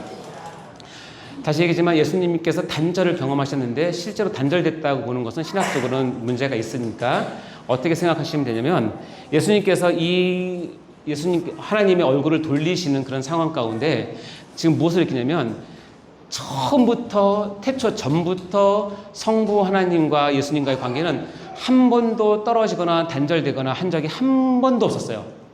근데 십자가에 달리실 때 예수님께서 하나님을 찾지만 하나님은 얼굴을 돌리세요. 그렇다고 관계가 단절된 뜻이 아니라 그때 예수님이 받았던 심령을 표현하는 게 뭐냐면 엘리 엘리 라마 사박단이에요. 뜻은 나의 하나님 어찌 나를 버리셨나이까 뜻이에요. 왜 이 말을 하셨을까? 왜 이 말을 예수님께서 하셨을까? 그것은 여러분 엘리 엘리 라마 사박단이 나의 하나님 어찌 나를 버리셨나이까 하는 이 외침은 여러분이 예수 없이 살다가 하나님의 심판대에 서서 여러분 앞에 기록된 생명책에 여러분이 빠져 있고 그 옆에 있는 책들에는 여러분이 잘못한 모든 죄들이 시뻘겋게 기록되어 있는 그 책을 보면서 하나님께서 얼굴을 찌푸리시고 화를 내시면서 이 더러운 것, 너 당장 지옥으로 가라고 판결을 꽝꽝 내리시면 천사들이 와서 여러분 양쪽 어깨를 딱 잡고 팔을 잡고 바로 지옥문으로 끌고 갑니다. 그리고 지옥문을 열고 발로 딱 차려고 할 때 누구나 다 무슨 얘기하냐면 엘리 엘리 라마 사박단 얘기하는 거예요. 나의 하나님 어찌 나를 버리셨습니까? 왜 그런 줄 아세요? 한 사람이 이 땅에 살면서 하나님 없이도 살 수 있어요. 그러나 인간은 원래 육체와 영혼이 있기 때문에 여러분의 영혼은 죽으면 눈을 딱 뜨는 순간 하나님 앞에 가게 되면 그 영혼은 본능적으로 뭘 하냐면 저분이 하나님이시구나. 하나님 계셨네. 난 한 번도 하나님을 시인한 적도 없는데 계셨네라고 생각하는 거예요. 얼마나 떨리겠어요. 난 지금까지 부처가 최고인 줄 알았는데 마호멧이 최고인 줄 알았는데 잡신이 최고인 줄 알았는데 그게 다 가짜였고 진짜 신이 저분이 지구란 것을 본능적으로 직감적으로 알게 돼요. 그러니까 어떻게 돼요? 지옥 판결을 딱 받고 지옥문에 딱 가면 이렇게 외치는 거예요. 나의 하나님을 외치는 거예요. 내 영혼의 주인이신 하나님이셔. 왜 나를 버리십니까? 라고 외침과 동시에 천사가 여러분의 엉덩이를 빵 차가지고 여러분 영원토록 지옥에 가는 거예요. 그럼 이 외침을 왜 했겠어요? 이렇게 외치고 지옥에 갈 사람이 나를 믿으면 이 외침을 예수가 해줬으니 이 외침이 여러분 입에 나오지 않게 하시기 위한 하나님의 선제적인 경험이에요. 은혜예요. 아멘? 네. 여러분 대신에 이걸 외치게 하신 거예요. 그 고난 가운데서. 따라서 이 십자가의 외면과 단절을 이미 얘기하셨어요. 그리고 이것을 예수님께서 받으셨고 실제로 십자가상에서 지독한 외로움과 고난과 멸시 가운데 고통 가운데 돌아가셨어요. 그 다음에 중요한데 주여 성령을 보내어 주시어 구속사역 이렇게 만든 그 구원을 하나님 아버지께서 야 우리 제3위 하나님 있지 않니? 성령님이 이렇게 우리가 만든 이 구원을 널리 퍼치게 하고 적용시켜 줄 거야 라고 약속하셨어요. 저는 예수님께서 마지막 사인을 할 수 있었던 이유는 이거라고 생각해요. 하나님 아버지와 내가 이런 일을 해서 이렇게 했을 때 이 마무리를 누가 하시냐면 성령님이 하실 거예요? 그러면 제가 할 수 있죠. 내가 믿습니다. 내 성령님은 이 일을 충분히 하시는 분인 거 믿습니다. 그리고 하셨을 거라고 저는 생각을 해요. 여러분 성령님은 이런 분이세요. 내가 아버지께 구하겠으니 그가 또 다른 보혜사라고 하고 다른 별명의 이름은 뭐예요? 진리의 영이라고 얘기합니다. 그리고 그는 너희와 함께 거하시고 너희 속에 계시는 분이 성령님이세요. 그리고 이 또 다른 보혜사이기 때문에 그분은 진리를 가르치는 영이세요. 그래서 보면 이렇게 얘기합니다. 보혜사, 요한복음에 보혜사 곧 내 아버지께서 내 이름으로 보내실 누구요? 성령이 와서 하는 첫 번째 사역은 뭐냐면 우리에게 방언을 주고 신비한 체험하고 쓰러지게 하고 열정적이게 하는 것 그런 것들은 첫 번째가 아니라 보내실 성령이 할 첫 번째는 뭐냐면 너희에게 모든 것을 뭐예요? 우리를 가르치는 역할을 하는 거예요. 그리고 어떻게 해요? 내가 너희에게 말한 모든 것을 생각나게 하는 거예요. 따라서 성령 충만한 사람은 하나님 말씀을 잘 생각나게 하고 그 말씀에서 가르침을 받는 사람이에요. 지난주에 했던 거를 우리가 여러분이 물어보면 여러분 아무 대답을 못 하시잖아요. 성령 충만하셔야 될 것 같아요. 가르치고 생각나게 하시는 게 주된 일이 성령님께서 하신 거예요. 따라서 성령 충만한 자는 뭐냐? 말씀을 듣고 분별력을 가지고 마음에 새기고 언제든지 그 말씀이 나에게서 지배하고 나를 이끄는 사람이 성령 충만한 사람이에요. 자, 여기 볼까요? 아주 정확히 표현합니다. 요한복음에. 그러나 진리의 성령이 오시면 그가 너희를 모든 진리 가운데로 인도하시느니 그는 성령님이에요. 그가 스스로 말하지 않고 오직 들은 것을 말하며 여러분 성령님도 하나님이세요. 그래서 성령님은 모든 지식을 다 알고 계세요. 그럼에도 불구하고 우리를 상대함에 있어서 자기 스스로 말하지 않고 뭐예요? 들은 것을 얘기하는 거예요. 성부와 성자 하나님께서 하셨던 말씀을 받고 와서 우리를 가르치는 거예요. 그러면서 어떻게 나타내냐면 그가 누구 영광을 나타내요? 이 내는 누구냐면 예수님이에요. 그는 예수님의 영광을 나타낼 것이다. 그리고 내 것, 예수님 것을 가지고 너에게 알리시겠습니다. 무릇 아버지께 있는 것은 다 내 것이라. 즉 성부 하나님께 있는 것은 다 예수님 거다. 그러므로 내가 말하기를 그가 성령님은 누구 것을 가지고? 내 것을 가지고 예수님 것을 가지고 너에게 알리시겠다는 거예요. 그러니까 성령님은 제가 성령님을 공부할 때는 저를 아주 감동 준 건 뭐냐면 성령님은 너무너무 겸손하신 분이세요. 성령님의 오직 생각은 아버지의 영광, 아들의 영광을 아버지 드러내고 아들 드러내고 자기는 숨기시고 이게 성령님의 아주 속성이에요. 그래서 저는 성령님을 샤이한 하나님이라고 부르고 싶어요. 그러니까 부끄러움이 많으세요. 잘 안 드러내세요. 안 드러내시는데 더 재밌는 건 뭐냐면 우리 안에 계세요. 지금 이 안에 성령님이 계세요. 아멘? 보이십니까? 인사 좀 하시죠. 선생님 안녕하세요. 이러면 그때 이단이 되는 거예요. 그리고 우리 이 공동체 안에도 있지만 여러분 각자 마음 안에 누가 있냐면 성령님이 계세요. 그래서 성령님은 실제로 우리의 삶에 가장 밀접하신 하나님이세요. 그러나 한 번도 나를 주관하지 않으세요. 한 번도 나를 강제로 이끌지 않으세요. 한 번도 나를 실망시키지 않으세요. 기다려주시고 참아주시고 내가 자원해서 하나님을 찾을 때까지 계속 말씀을 주세요. 여러분이 거부하고 여러분이 게으르고 여러분이 버렸을 뿐이에요. 따라서 여러분 성령 충만은 뭐냐면 이 진리의 성령님께서 어떤 분이신지 아실 때 됩니다. 그리고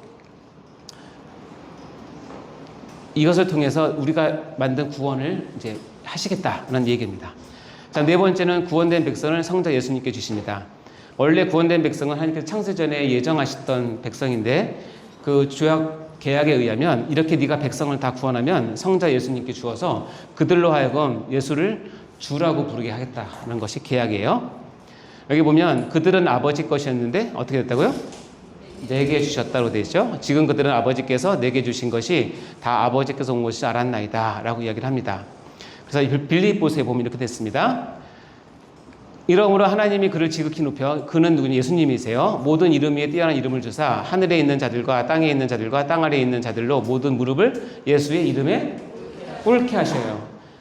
왜 꿇게 하시냐면 속죄 언약을 이루셨기 때문에 약속대로 성자 하나님은 자기의 백성들을 예수의 이름 앞에 꿇는 걸 원하세요. 무릎. 여러분 예수님 이름 앞에 무릎 꿇습니까? 무릎 꿇고 기도하십니까? 무릎 꿇고 예배 드리십니까? 육체적으로 꿇는다는 의미보다는 뭐냐면 무릎 꿇는다는 것은 여러분의 영적인 상태예요. 이걸 다른 걸로 표현하면 여러분 기억나십니까? 닭그림. 내 마음이다 이놈아 라고 할 때 아멘. 그 상태를 무릎 꿇게 하는 거예요. 두 번째, 모든 입으로 예수 그리스도를 뭐라고 시인하나요? 주라고 시인하게 하세요. 예수님을 주인이라고 시인하게 하는 것을 좋아하세요. 그래서 여러분 삶 가운데 여러분 인생이 하나님의 영광을 위해서 살겠다라고 하는 목표가 있다면 제가 힌트를 주시는데 이 두 가지를 하시면 하나님께서 영광 받으신다고 여기세요. 첫 번째는 뭐냐면 내가 예수의 이름 앞에 무릎을 꿇는 것과 내 입으로 예수를 주라고 시인하면 아버지 하나님께 영광을 돌리기는 거예요. 아멘?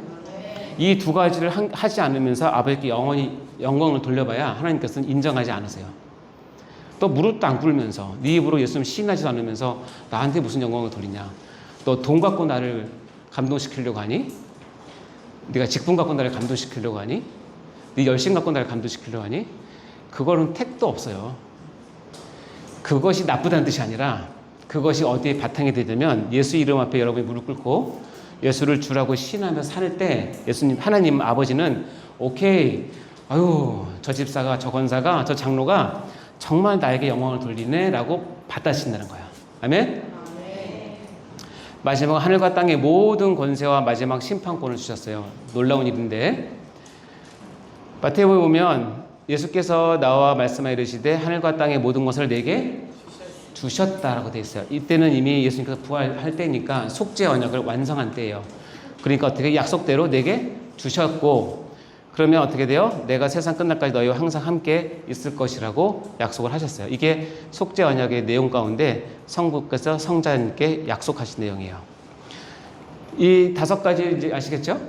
네, 이 다섯 가지 가운데 한 가지만 얘기할게요. 아까 3번 얘기했었죠? 성령을 보내셔 구속사역을 적응시키는 이 내용을 구체적으로 배우는 과목이 우리가 다음 클래스에서 배울 구원론이에요. 구원론을 여기서 배우는 것이고요. 자, 이 내용이 이제 속죄 언약의 전반적인 내용입니다. 여기 보시면 성부 하나님께서 요구를 하시고 그거에 걸맞는 지원을 약속하신 후에 예수님께서 다 사인을 하신 후에 실제로 이 땅에 성령이시나 내려오셔서 모든 여기 요구와 약속을 다 받아서 다 순종하셨어요. 그래서 이 속죄 언약 가운데 다 중요하지만 핵심은 뭐냐면 예수 그리스도의 순종이에요. 여러분이 햄버거를 먹을 때 불고기 버거를 먹는다 그러면 그 햄버거 가운데 뭐가 있는 거예요? 불고기 패티가 있는 거죠? 이해됐습니까? 여러분이 만약에 참치 샌드위치를 먹는다 그러면 밖에 있는 빵만 먹으면 안 되죠? 안에 있는 뭘 먹어야 되죠? 참치를 먹죠. 그 안에 내용에 따라서 샌드위치나 햄버거 이름이 바뀌는 것처럼 속죄 언약은 요구와 약속을 가운데에서 성자 하나님의 뭐 때문에? 순종으로 완성됐기 때문에 우리의 구원을 삼위 하나님의 전체의 역할이지만 특별히 기독교에서는 예수 그리스도께서 순종하심을 기억하고 그리스도께서 하셨다라고 얘기를 하시는 거예요. 그래서 이 예수님께서 어떻게 순종하시는지를 배우는 과목이 이제 다음 과목에 배우는 기독론이에요. 이해되시죠? 네. 자, 마지막 그래서 이 속죄 언약 속에서는 성자 예수님은 어떤 위치에 있느냐? 세 가지 있는데요. 그리스도는 속죄 언약의 보증이시다라는 의미와 아까도 읽었지만 속죄 언약은 그리스도에게서는 행위 언약이 되었고 죄인에게는 은혜 언약이 근거가 된다는 것. 그리고 속죄 언약에 대한 그리스도의 사역은 선택에 의해서 제한받는다는 제한 속죄라는 것이 세 가지가 있는데요. 다시 얘기하면 그리스도 예수님은 우리의 이 속죄 언약의 보증이세요. 보증은 뭐냐면 아시겠지만 여러분이 다른 사람의 법적 의무를 자신이 지는 것을 보증이라고 얘기를 해요. 예수님은 우리의 구원을 위해서 우리의 죄값을 위해서 자기 자신을 보증으로 주셨어요. 이 법을 어기면 내가 다 책임진다는 뜻이죠. 근데 이것을 훌륭하게 완벽하게 이루셔서 우리 구원의 보증이 된 겁니다. 속죄의 대가를 지불하심으로 언약의 머리가 되셨다라고 우리가 표현하고요. 읽어볼까요? 히브리서 시작. 이와 같이 예수는 더 좋은 언약의 보증이 되셨다라고 얘기합니다. 자, 두 번째 알아야 될 것은 뭐냐면 속죄 언약이 자체 내용은 아까 예수님 성부 하나님께서 요구하고 약속하신 것은 예수님은 반드시 지켜내야 될 행위 언약이었어요. 하나하나 조목이 하나라도 어기면 구원이 이루어지지 않는 거예요. 그러니까 예수님은 이 땅에 오셔서 얼마나 긴장하고 사셨을까요? 하나라도 어기면 하나님께서 원하시는 자기 백성의 구원이 없어지기 때문에 그래서 예수님은 밤새 일하시고 새벽에 가서 기도하시고 기도 없이는 안 돼요. 예수님도 기도 없이는 안 돼요. 근데 여러분 대단해요. 기도 없이 잘하시잖아요. 기도하세요. 기도 바보가 되세요. 아멘. 오늘 말씀하셨잖아요. 그게 그 뜻이에요, 여러분 제발. 바보 같은 기도가 아니라 기도 바보가 되세요. 죄인에게는 이 일이 은혜 언약의 기초. 다음 시간에 은혜 언약을 배웁니다. 죄인에게는 은혜 언약의 근거가 되는 것입니다. 여기 보면 마태복음 보면 내가 율법이나 선지를 폐하러 온 줄로 생각하지 말라. 폐하러 온 것이 아니요 뭐요?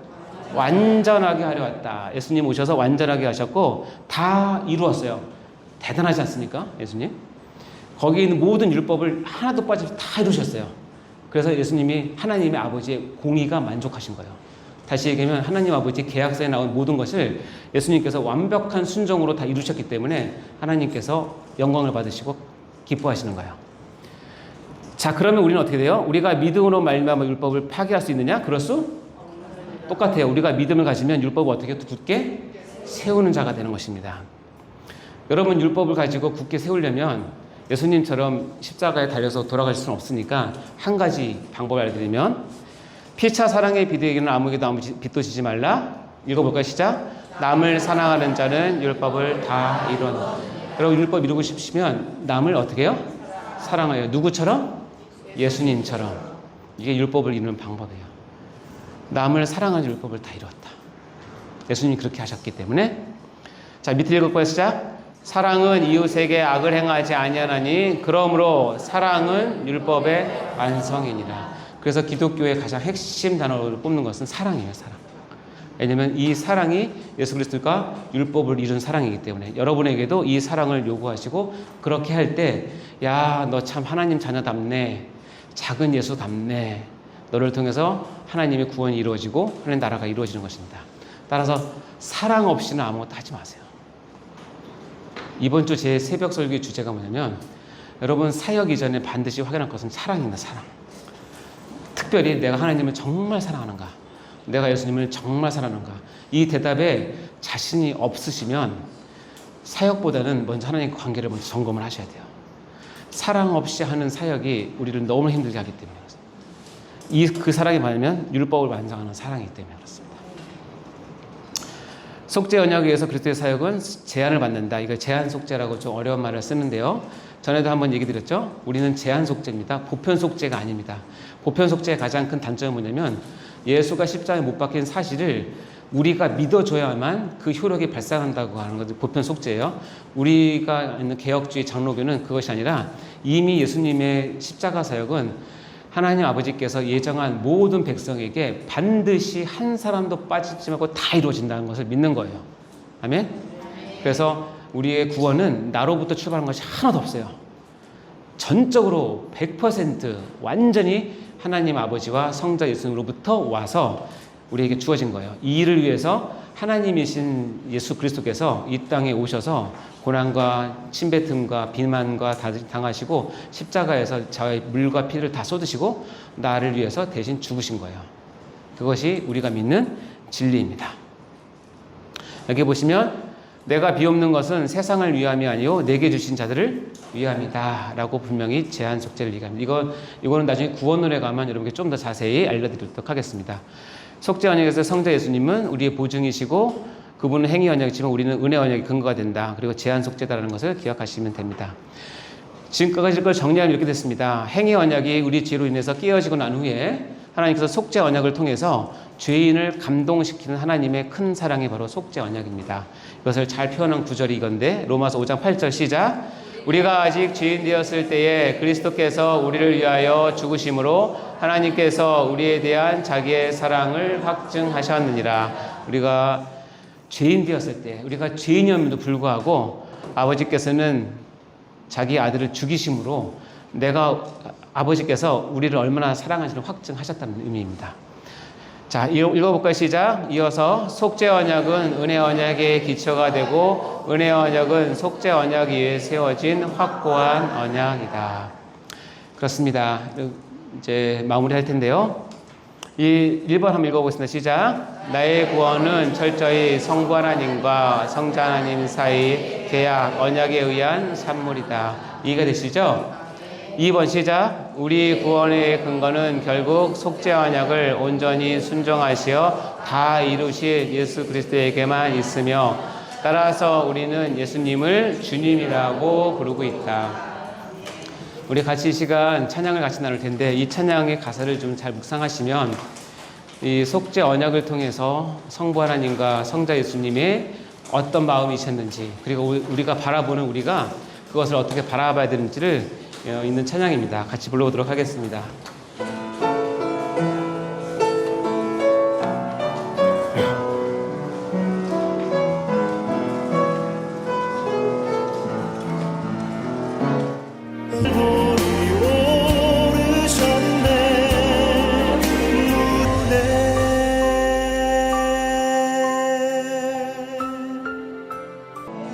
우리가 여러분 받은 구원은 거저받은 구원이라고 생각하시면 안 되고 절대로 값어치가 없는 것이 아닙니다. 나 한 사람의 구원은 삼위 하나님께서 총 출동하신 지상 최고의 선물입니다. 이것을 위해 하나님은 속죄 언약을 세우시고 예수 그리스도의 순종을 통해서 죄인을 구원하셨습니다. 나 같은 죄인 때문에 말입니다. 여러분은 갖고 있는 이 구원이 어떻게 만들어졌는지 구원의 레시피를 여러분 들었다면 감사하시기 바라고 감격하시길 바라고 평생 이 믿음에서 떠나지 않으시길 바랍니다.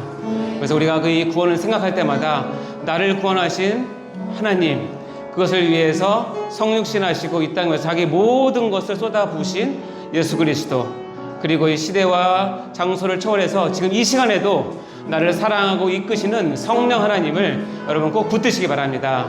아멘. 우리 이 시간 같이 기도로 나갈 텐데 나에게 주신 구원을 감사하며 그 감격 가운데 우리가 믿음을 지키게 해달라고 하나님을 설 때까지 우리가 이 믿음을 통해서 하나님을 영광스럽게 드리고 하나님의 나라를 세우고 교회를 세우는 일에 쓰임받게 해달라고 우리 이 시간 같이 주여 외치고 기도하도록 하겠습니다. 주여 주여 주여. 하나님 아버지 진심으로 감사합니다. 벌레만도 못한 저희를 주님 사랑하셔서 아버지 속죄 언약을 맺으시고 이 속죄 언약을 이루시기 위해서 2000년 전에 예수 그리스도께서 이 땅에 오셔 성육신하시어 우리를 위해서 죄를 뒤집어 쓰시고 아버지 모든 고난과 고통을 당하셨던 것을 기억합니다. 아버지 이것을 기록하게 함으로 우리의 구원이 어떻게 완성되는지 깨닫게 하심을 진심으로 감사합니다. 우리가 구원을 귀하게 여기게 도와주시옵소서. 가장 최고의 선물로 생각할 수 있도록 도와주시고 우리가 이 감사와 감격이 끊이지 아니하도록 인도하여 주시길 간절히 바라고 소원합니다. 주여 우리 가운데 허락하여 주신 이 성령을 통하여서 아버지께서 깨닫게 하시고 배우게 하시고 때마다 시마다 생각나게 하셔서 우리가 어려고 힘들 때마다 이 말씀을 붙들고 나아갈 수 있도록 인도하여 주시옵소서. 모든 영광을 주께 올려드립니다. 감사드립니다. 하나님 아버지 감사합니다. 창세전에 우리를 구원 계획을 세우시고 속죄 언약을 통하여서 우리의 구원을 든든하게 완성하신 성삼위 하나님을 찬양합니다. 그리고 이것을 순종하기 위해서 예수 그리스도께서 이 땅에 오시고 성육신하시고 모든 고난과 고통을 다 이기시고 십자가상에서 우리 대신에 엘리 라마 사박다니를 외쳐주시고 그래서 모든 물과 피를 쏟으셔서 우리의 구원을 확증하시고 순종함으로 이루심을 인해서 찬양합니다. 우리가 언제든지 우리의 구원을 값있게 그리고 귀하게 하나님의 귀한 선물로 여길 수 있도록 도와주시옵소서. 우리 하나님을 설 때까지 이 믿음 잃지 않게 도와주시옵소서. 하나님 아버지, 특별히 성령님, 이 모든 내용들이 때마다 시마다 기억나게 하시고 가르쳐지게 하셔서 우리가 힘들고 어려울 때마다 하나님 아버지께서 또 예수 그리스도께서 우리를 위해서 무엇을 하셨는지를 생각나게 하심으로 우리가 이 구원을 굳건히 붙잡을 수 있는 믿음을 허락하여 주시옵소서. 모든 영광을 주께 올립니다. 우리가 벌레만도 못한 죄인인 우리를 이렇게까지 사랑하셨음을 하나님을 찬양합니다. 감사합니다. 이 모든 영광을 주께 올려드리며 감사드리며 예수 그리스도 이름으로 기도합나이다. 아멘. 수고하셨습니다.